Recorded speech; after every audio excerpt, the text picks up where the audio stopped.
नमस्कार, मी ज्योतिष फ्लेवरफुल किचनमध्ये तुम्हा सगळ्यांचं खूप खूप स्वागत।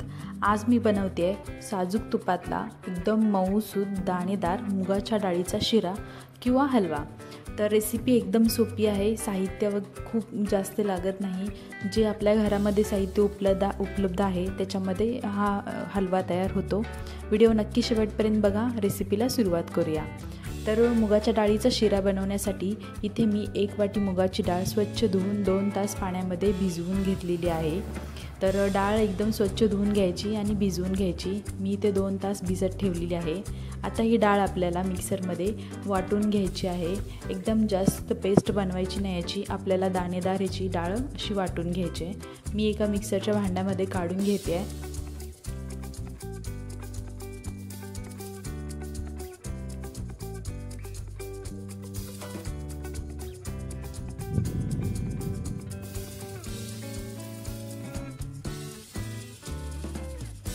सगळी डाळ मी एका मिक्सरच्या भांड्यामध्ये काढून घेतली आहे। आता आपल्याला वाटून घेऊया। तर मी ही डाळ मिक्सरमध्ये छान वाटून घेतलेली आहे। जास्त आपल्याला पेस्ट बनवायची नाही, मी छान दाणेदार ही डाळ वाटून घेतलेली आहे। आता आपण पुढची प्रोसेस करूया। त्यासाठी अगोदर मी ही डाळ एका वाटीमध्ये काढून घेतलेली आहे। तर इथे मी कढई गरम करायला ठेवली आहे। त्याच्यामध्ये 2 चमचे आपल्याला तूप घालून घ्यायचं आहे। या रेसिपीसाठी आपल्याला जास्त तूप लागणार आहे। तर इथे मी अगोदर 2 चमचे तूप घातले। तर या तुपामध्ये मी काही काजू आणि मनुके घातलेले आहेत। हे आपल्याला छान परतून घ्यायचे आहेत। तर हे ड्रायफ्रूट्स तुम्ही तुमच्या आवडीनुसार कोणतेही घेऊ शकता किंवा नाही घातले तरी चालतील। तर मी हे ड्रायफ्रूट्स एक छान मिनिटभर परतून घेतलेले आहेत। हे मी एका सगळ्या वाटीमध्ये काढून घेते आहे।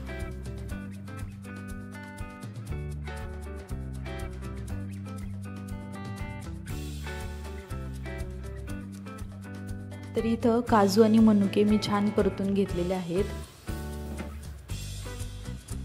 काजू आणि मनुके परतून झाल्यानंतर याच कढईमध्ये आपल्याला 1-2 चमचे रवा घालायचा आहे आणि हा रवा आपल्याला छान सोनेरी रंगावरती परतून घ्यायचा आहे। तर रवा घातल्यामुळे आपल्या शिऱ्याला, मुगाच्या हलव्याला खूप छान असं टेक्स्चर येतं। एकदम रवाळ होतो आपला शिरा। या रव्यासोबत तुम्ही 1 चमचा बेसनसुद्धा घालू शकता। रवा परतल्यानंतर आपण तयार करून घेतलेला मुगाच्या डाळीचं पेस्ट घालायचं याच्यामध्ये आणि पेस्ट घातल्यानंतर आपल्याला लगेच याला मिक्स करायचं आहे, हलवत राहायचं आहे।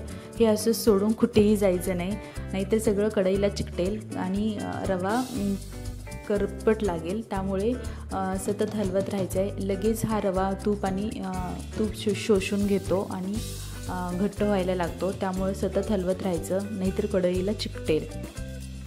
एक 7 ते 8 मिनटं लागतील आपल्याला हा पूर्ण डाळ व्यवस्थित भाजायला।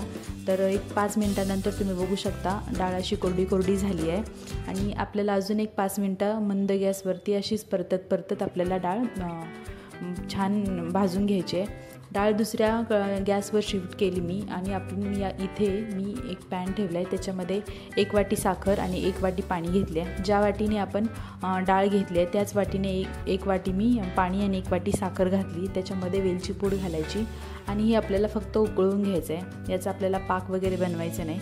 एक छान उकळी आली की त्याच्यामध्ये मी काही केशर काड्या घातल्या, त्यामुळे आपल्या हलव्याला छान कलर येईल। तर मी गॅस बंद केला शुगर सिरपचा आणि आपलं हे मुगाची डाळ खूप छान भाजलेली आहे। आता आपण तयार करून घेतलेलं साखरेचं पाणी याच्यामध्ये घालायचं। तर मी अगोदर अर्ध पाणी घातलं आणि एकदा मिक्स करून घ्यायचं। सगळंच एकदम तुम्ही घालू शकता, पण अंदाज येण्यासाठी मी अगोदर अर्ध घातलं आणि मिक्स करून घेतलं आणि राहिलेलं अर्ध पाणी मी याच्यामध्ये घालून, बाकी सगळं पाणी घालून याच्यामध्ये परत एकदा ह्याला छान मिक्स करून घेतलं आणि आपल्याला 5 मिनटं सतत हलवत आपल्याला हा शिरा शिजवून घ्यायचा आहे। तर एकूण 15 मिनटं लागतात आपला शिरा व्हायला। तर हा मुगाचा शिरा खूप छान लागतो, तुम्ही एकदा नक्की ट्राय करा। तर शुगर सिरप घातल्यानंतर एक 5 मिनटं मी सतत हलवत हा हलवा शिजवून घेतला आहे। तर एकदम दाणेदार मऊ शिरा झालेला आहे।